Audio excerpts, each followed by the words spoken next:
Okay, great. Well, nice to see all of you today. Thank you for coming. I know that those of you who want to hear this in Spanish, the translation is available, so if everyone's got their headsets working, that's great. It was almost exactly a year ago, I presented the club what we called a master plan, which was really a more aggressive plan, which really addressed the practice facilities of the club as well as the golf course with the idea of really maximizing the use of the property, returning the golf club to more of a championship kind of venue. But that necessitated, as we really looked at that, necessitated a change in the routing of the course, which this renovation plan now in response to the members saying, look, you know, it's okay, the practice facilities we have. It's all right if this golf club is more of a shot maker's, strategic kind of a golf facility, as opposed to the championship venue that Trent Jones would have designed in the mid-'60s. As we're all aware, technology's changed the game a lot and made courses shorter. Even as we get older, for whatever reason, we find the ability with this technology to hit the ball farther. So it's a good thing and a bad thing at the same time. Today, I just want to take you through just kind of where we are now. If you remember the master plan, there was a list of objectives in that particular plan, and that's really been scaled down to where we're really focusing more on agronomics, more so than maybe architecture. Still within that objective is to rebuild the greens. I think you're all familiar with the issues of the greens, and the agronomist has been here, done reports and spoken about that over the past few years. Rebuilding bunkers. Let's see if I can get this. There we go. Improved drainage for more consistent playing conditions. That's something that we could do more. I mean, we could sand cap the golf course. We could do, a much more extensive program, but within the budget that we've been given, I think Jeff's done a really good job identifying the areas that he has issues with, and I think we'll see some real improvements there. Develop or rebuild tees, new drainage and sand profiles and things which will make the tee surfaces even better. One of the things that in the long term is a landscape plan, and we'll look at some of the landscape that exists today as we go through some of these pictures. Now that the houses are really dominant on the outside of the golf course, there's a lot of beauty that exists within the course itself, but along some of the perimeter areas, more shrubs, more trees and things on the outside. And then even the existing landscape, there's a lot of areas that really haven't been maintained. Vegetation's overgrown, shrubs have become trees. And we'll look at some of that today as we go through some of these pictures. Issues such as consistency for paths, course furniture, signage, and so forth as a long-term look as well. One of the really fun things about Las Brisas is a very walkable golf course. Being a core golf course, I mean, you have the clubhouse elevated, but once you're out on the golf course, it's by and large a friendly walking course. So continue to promote that culture of walking. I mentioned already, shot making over length is really, I think, what this course is going to be about continually in its future. And then, responding to the impacts of technology in the last 50 years. Since Robert Trent Jones laid this out, driving distances have, even for amateurs, have become to the point that a lot of the fairway bunkers, as he imagined them, aren't into play. And at least who they're in play for now are more the high handicap players, where they originally were in a position to be more for the low handicap players. So we'll address that as we go through this today as well. It was referenced that I've been involved in a number of Robert Trent Jones golf clubs. There are existing clubs that have been called upon to have a long-term relationship with. The actual club called the Robert Trent Jones Golf Club, which hosted the President's Cup, was the site of the first President's Cup, which is a Ryder, for those of you maybe not familiar with the President's Cup, it's a Ryder Cup format, but it's the United States team on the years they're not playing Europe. They play, I guess you would say, the rest of the world. They play Fiji or, the South Africa players, and I guess most of you being golfers would know that even in Europe and actually follow that. But that was the original site, and this was just one of the holes that we've redone. The green was originally up here at a higher elevation and brought this down. This was actually an opportunity to actually go through this work when I started in 1998. Mr. Jones was still alive, so an opportunity to go down to Florida, kind of lay out some of the things that we were discussing between the club members and the U.S. tour. So that was one of the initial phases of work we've done, and we're right now engaged in a kind of more of a long-term bunker program and shifting of bunkers and kind of diversifying the strategy of that particular facility. This is Incline Village, was up in Lake Tahoe, actually on the Nevada side of Lake Tahoe near the California state line. This was a beautiful mountain course that he did in the 60s, very similar kind of situation. But in that case, we took it all the way back to dirt, the entire site. So the general routing, kind of like we have here at Las Brisas, stayed the same, but the budget was different to where every blade of grass was reseeded or sodded, turfed, as we often say in Europe, and the greens were rebuilt and respectful again of the initial strategy and the contours that he had designed. They were all GPS, similar to what we would be doing here, but they were modified for faster green speeds that people expect today and that the turf grasses allow for. And some of the slow greens had just really gotten too quick. So that's just another example. And of course, Valderrama down the road, which has been a kind of an ongoing, I'd refer to it more as polishing the trophy as opposed to a real remodel. Very subtle changes that probably some of the members and the professionals both would recognize, but if you're not a frequent player there, you might not even pick up on some of the changes that have been made there.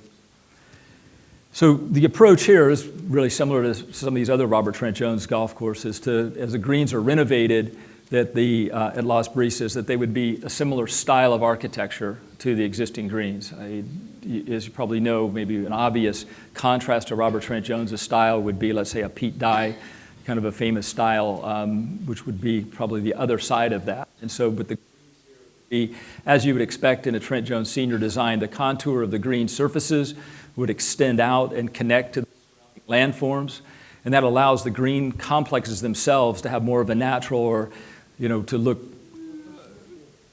sympathetic to the surrounding landscape.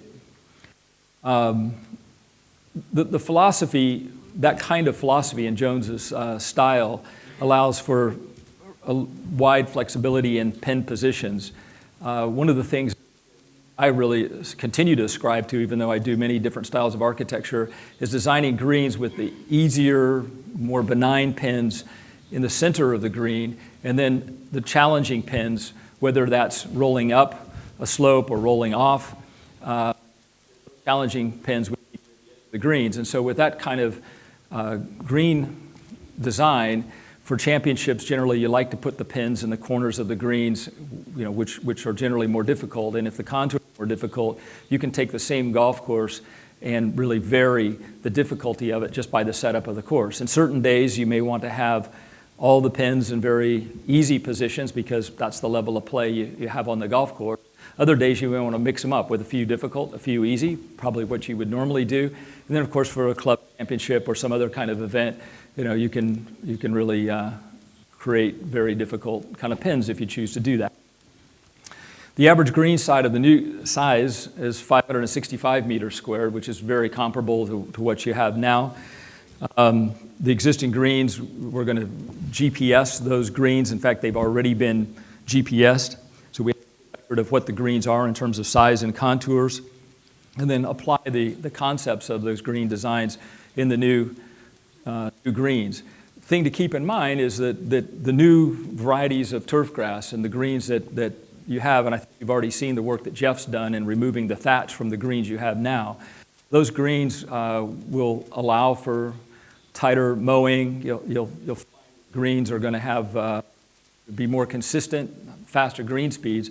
So it's going to be the opportunity with those quicker green speeds to also vary the pins to where if you start to put those near some of the contours, the greens could get the pins could get very difficult. And some of the greens that you have there, in fact, you've already done that, and we'll look at some of the greens you've altered over the years. Some of the existing slopes, may need to be softened during this kind of refinement process. So that's kind of, again, to try to give you an overview of how we'd be approaching what we have out there right now. So I'm going to kind of take you through this plan, which you've seen, I think, posted on the wall. I know several of you had copies of it with you. And then we'll also follow that up with some photographs.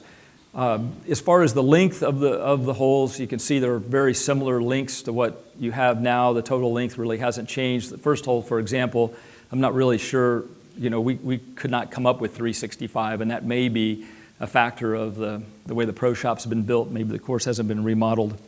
But essentially the first hole is the same hole. The second hole, we'll look at some of the differences there, pretty subtle. But generally speaking, I think you'll see how this tracks very closely to what you have now. The long par 5 gets slightly longer. The other par 5 gets slightly longer.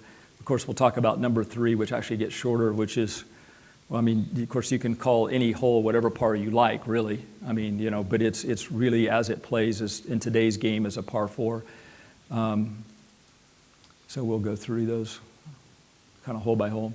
So the first hole, if you look at the tees are rebuilt in place. We'll come back around to the putting green when we talk about number 9. The bunkers, existing bunkers, there's bunkers over here behind these, what are being shown as new tree plantings. In this area, you planted a lot of trees over the years, and I'll show you the result of that.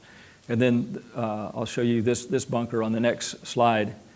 These are the trees that you planted that have obscured the original Jones bunkers up the right-hand side, and I'm sure that's a result of the housing on the right.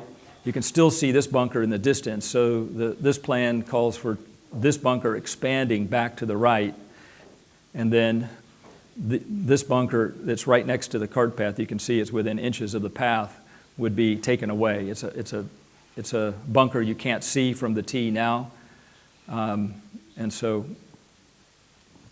I think that's pretty self-explanatory. This is looking down on the first green. This is a palm tree that, of course, was never part of, Trent Jones's design. I understood there was a olive there, and then the palm tree kind of grew out of it, and so forth. And I'm sure if he was around today, he would come out and say, "What is that palm tree doing there, in that particular position?" But the rest of that green. Even though the lake has been changed, the rest of the green looks pretty original, and really the concept of the green is not anticipated to change. The second hole, back tee added here. The green itself actually gets lowered as the green gets lowered, which I know many of you have voiced kind of complaints about the green being artificially high. That was, from what I was told, was at one time a very tilted green, that as the green speeds got quicker, that it became unplayable. Some of you probably know or were involved in that process. But from, I think by all accounts, that'll be a very popular change to lower that green somewhat. In the pictures, I'll show you what that looks like. So some of that length is lost as the green comes lower. It's picked back with some of that length is picked back up with a back tee. How many meters are you supposed to lower the green? I'm going to show you the next picture. Let's see, I'll try to, then I think everybody will see it if they see the picture. The bunkers that you see from the tee, and we'll see from the pictures, but remember these bunkers are going to the right a little bit. So when you stand on the tee now, you see where these bunkers are kind of way left. This really is not your target line, and these bunkers were set up as part of kind of the target line. So the bunkers are actually going to sit farther up on the slope, which will do two things. It'll make the bunkers a little bit easier to maintain because that slope is very steep in there right now, the back of it. So it'll lay in a more natural kind of position, but also give you really the line of play, which is really on that line. And then this is kind of a redundant piece of fairway over there.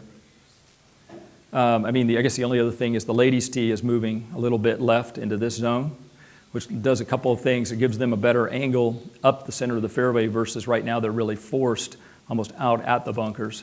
But then also it allows us to look at, doing some, whether that's another palm kind of idea, but some type of vertical element tree of some type here up this left-hand side. Obviously, when you play this every day, you probably don't notice it, but when you actually draw attention to that path and then you're looking right up the out-of-bounds line, it's not aesthetically, the most pleasing view you have on the golf course. So maybe an opportunity to kill two birds with one stone. As far as the green itself, what I've always talked about when we're out there is the floor of this front bunker. This one right here, the first one on the right-hand side. No, you will never see the ball go into the hole. So when you hold it in two, you won't actually see the ball go in the cup because the green will still be above our eye. So don't think it's going to go down. It wouldn't be possible to ever have that green not feel like an uphill green and not have the surface of the green or the actual bottom of the flag be visible. But certainly will make the approach from the left and the opportunity to kind of feed shots in, because there still will be a number of members playing long irons or even woods up the hill and feeding it in from the left-hand side.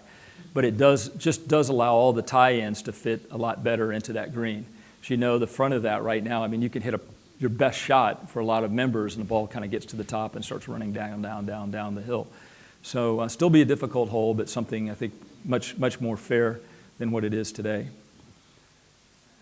Is that, you guys can kind of imagine that front right bunker, the floor of that? Okay, the third hole, pretty much this tee configuration is the same. Ladies' tee has been added up in the front. We'll see here that this bunker is coming a little bit to the right. You see these trees have been added, so that kind of blocks this piece of the bunker. Is actually hidden around the back.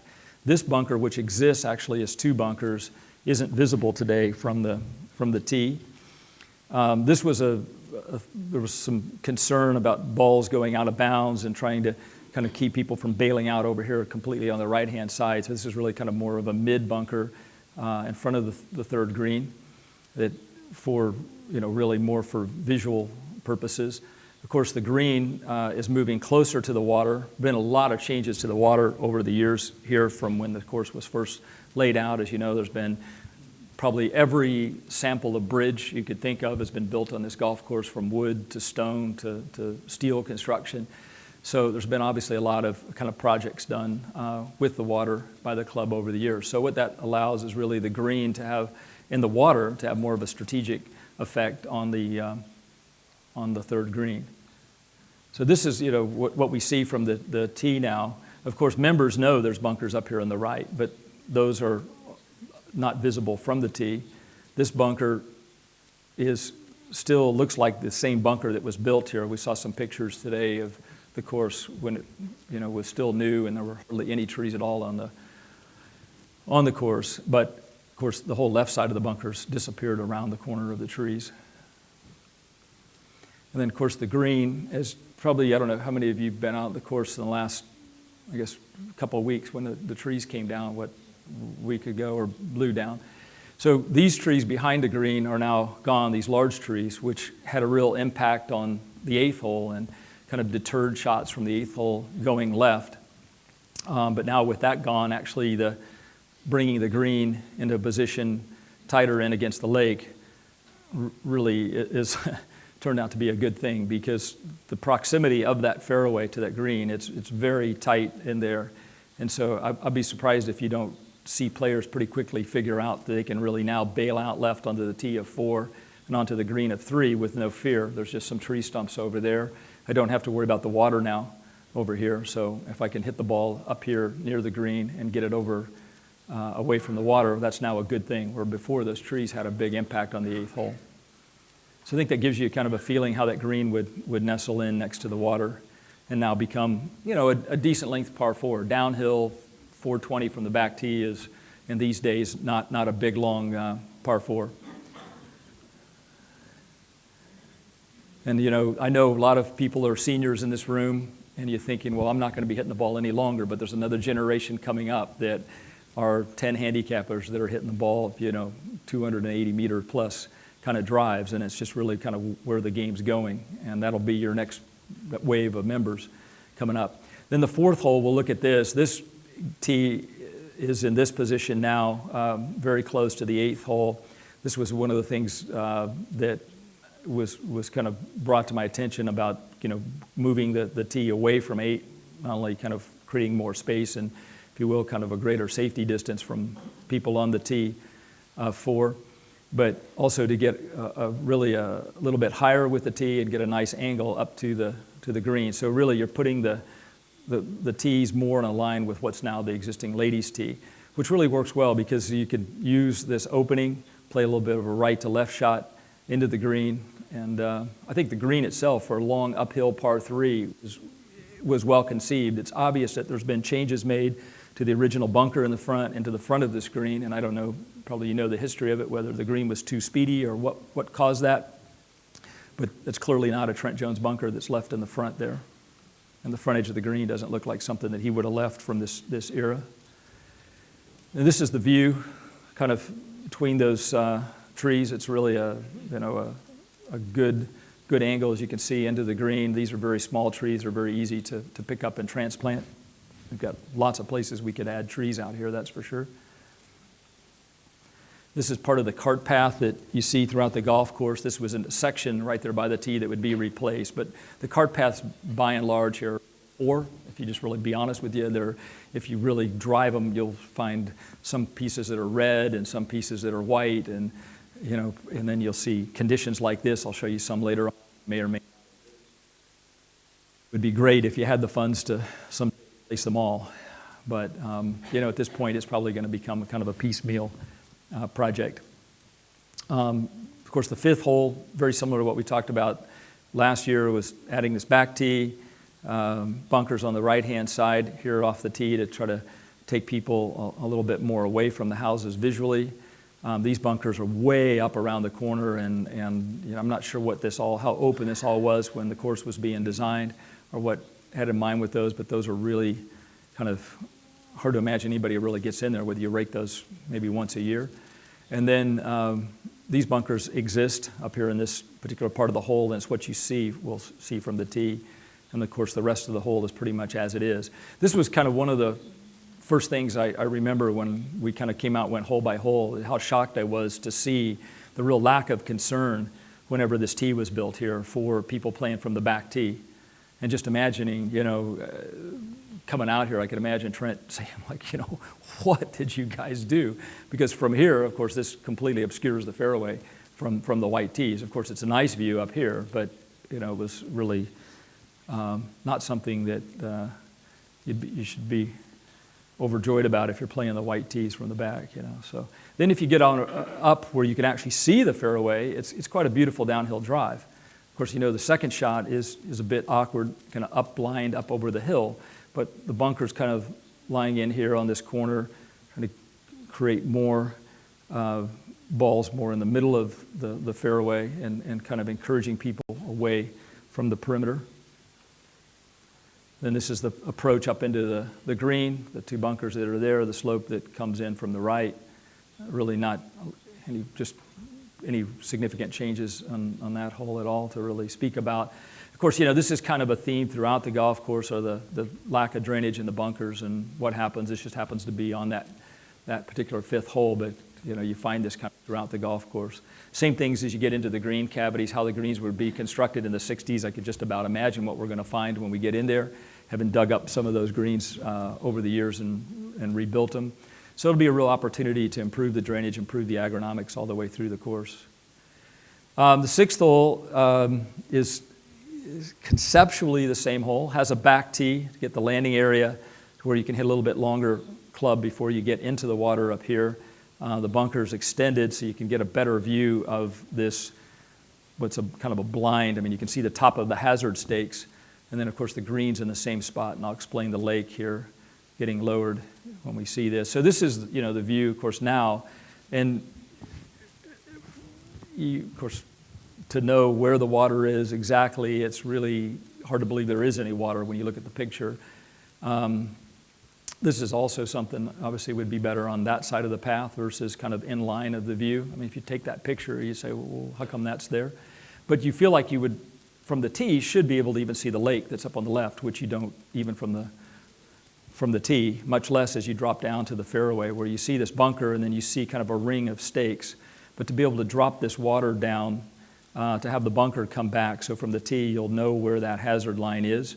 You'll also be able to see the edge of the green on the water, which will be very good. And then, of course, as we're rebuilding this green, in this pond, all of these ties, and this is kind of an ongoing thing that you're probably going to have to just budget for because a lot of this railroad tie work is now decaying. I mean, you can see how hollow a lot of these are in places they're starting to lay over. Here, that part of the lake, and there it's just literally, half a meter deep. Most of it maybe a meter deep.